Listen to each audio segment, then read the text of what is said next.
Hey everybody, welcome back. Change your perspective, change your awareness, change your life. I'm Dr. Michelina AF, hashtag that Bellin Doctor, here to talk about intellectual growth. And this one I don't struggle with. So I can give you a lot of helpful hints to get more in tune with your intellectual growth. Intellectual growth means you want to learn. Now this is its own category of growth, okay? Mentality has to do with your discipline of mind, your thoughts, your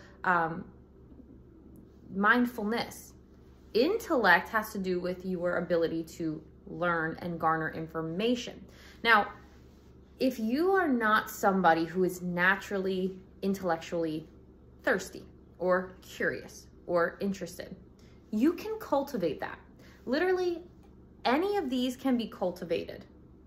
Even physically, right? Your physical look can change now. Your physical look can change through the gym. It can change through tattooing, it can change through dyeing, it can change through things. So every single one of these has the ability to be enhanced or, I don't want to say manipulated, enhanced or changed in some way. So your intellectual, if you are somebody, first off, as a former teacher, let me tell you, I used to tell my kids all the time, guys, C's and D's get degrees, okay?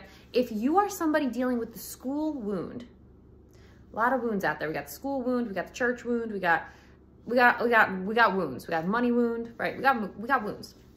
If you have a school wound, that's what I like to call people who were told by the school system that they are not smart, or they're not a good student, or they're not a this, or they're not a that.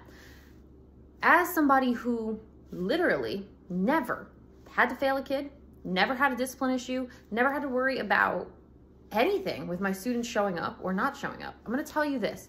Everybody is intellectually inclined in some way, shape, or form. Not everybody is academically inclined. Do this study, check it out.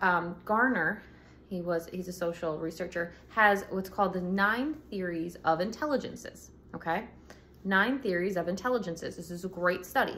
I learned this when I was getting my master's in teaching, okay? A decade ago. Great study, check it out, because it's all the different ways in which we learn. Now, if you're somebody who learns literarily with books, you're gonna like academia. Your girl loves books, and I love being an academic student. However, there are 9 ways to learn. Mathematically, kinesthetically, like bodily, spatially. There's musically. My brother is so musically intelligent, okay? He only got through school because I did his work for him. He hated school.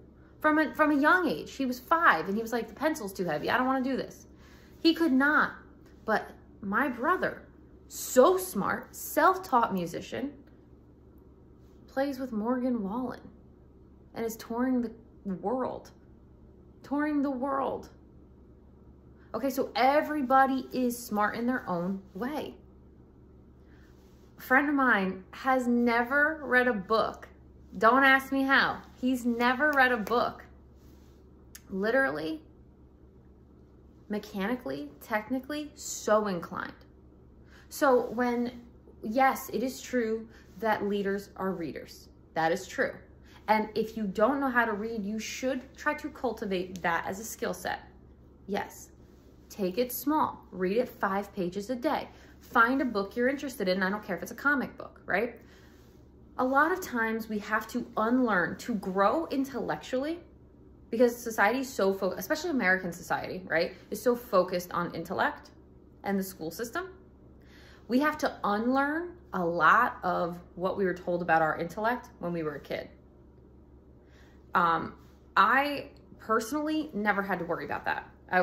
I didn't have to worry about it. Like, I went into kindergarten late, and my mom was so worried that I was going to be behind. And like halfway through the year, my teacher was like, yeah, she's at the top of the class. Like, she's leading the class.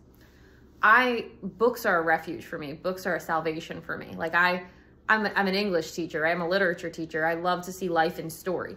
So I don't struggle with this. That doesn't mean I don't know how to help people get through it, because like, I was a teacher, of course, you know? So of course, if you've never read before, it's a good habit to cultivate. So find something that you do like to read. I don't care if it's fiction, nonfiction, memoir. I don't care if it's a comic book. I don't care if it's obituaries. I don't care if it's a newspaper. Like, everybody reads, whether they believe it or not. Some people read, text messages and emails. So yes, you want to cultivate intellectual growth. You should get better, not good at, but better at reading. To some degree, it's a practice, it's a discipline. Stop hating it. That's the first step. Stop hating it. However, let us not think that reading is synonymous with learning, okay? Because that's not necessarily true. You can read for all sorts of things. You can read to distraction. I used to do that. Not everybody analyzes when they read, okay? So reading doesn't always equate to learning. Reading can enhance learning, but learning can happen outside of reading, okay? And intellectual growth is about learning and intellect. And so there are a lot of ways to learn. I mean, you can watch a seed grow and you can learn more about life than reading a biology book, right? So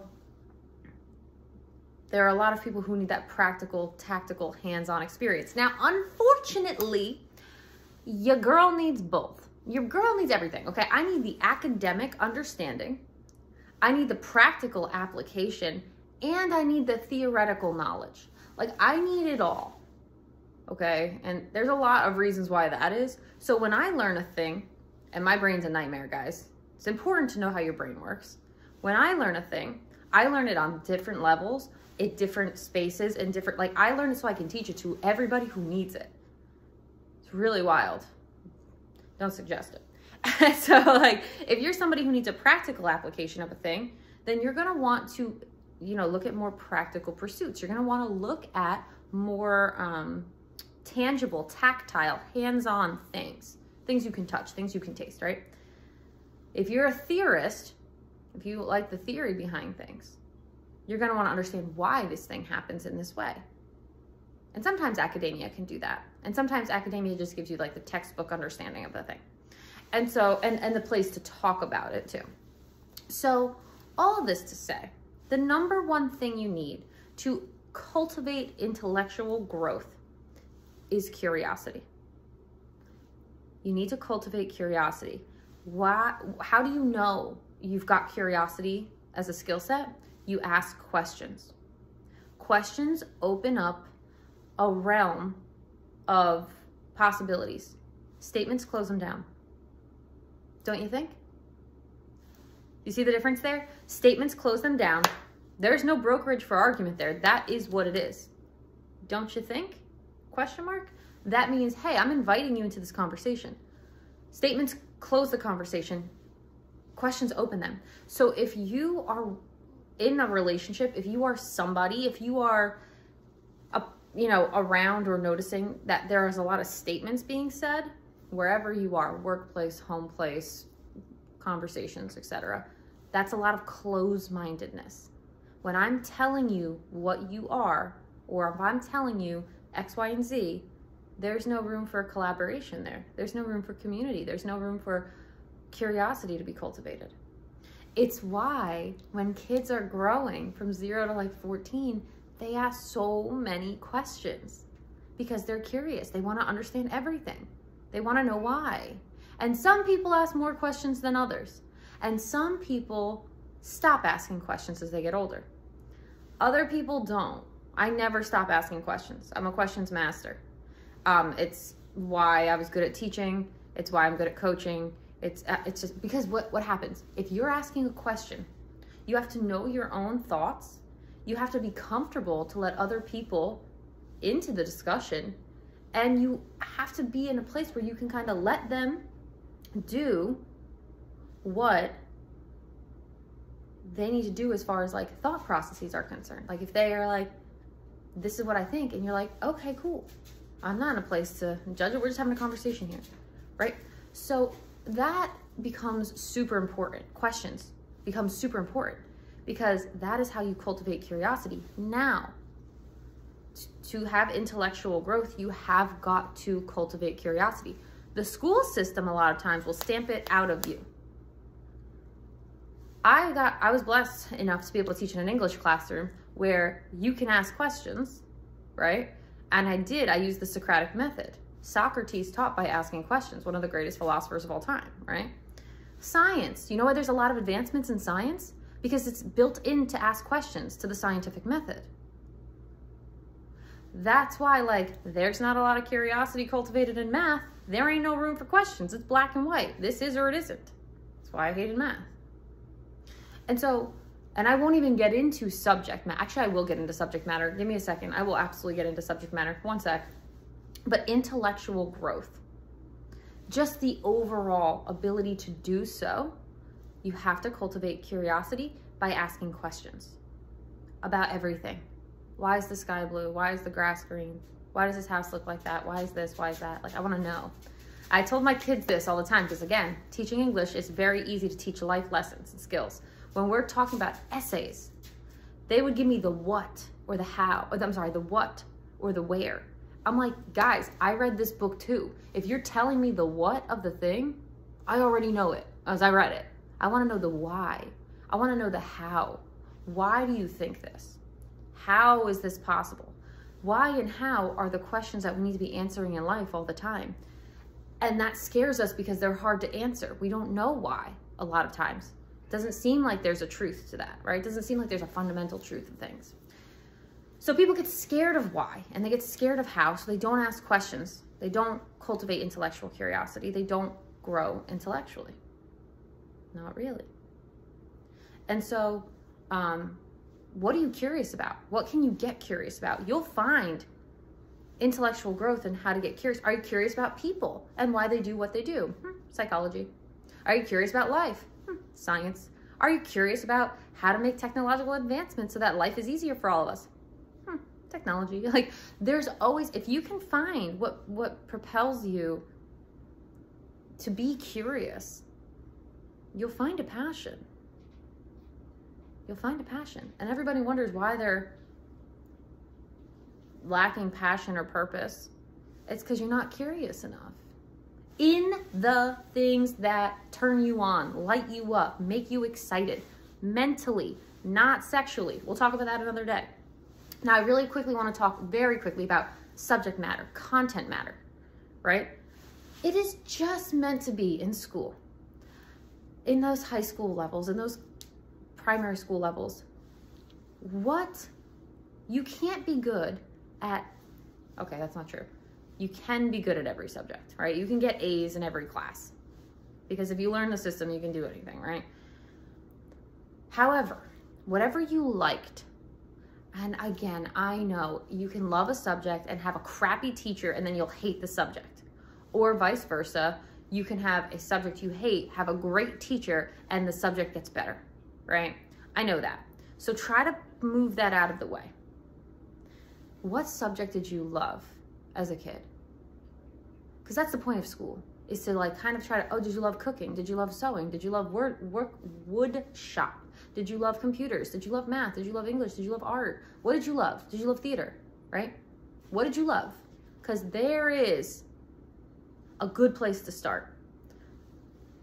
Take the teachers out of it. Take the experiences out of it to the best of your ability. Go right to the subject matter. What subject did you absolutely love? That's a good place to start. And by that, I mean cultivating intellectual curiosity, but also finding your passion.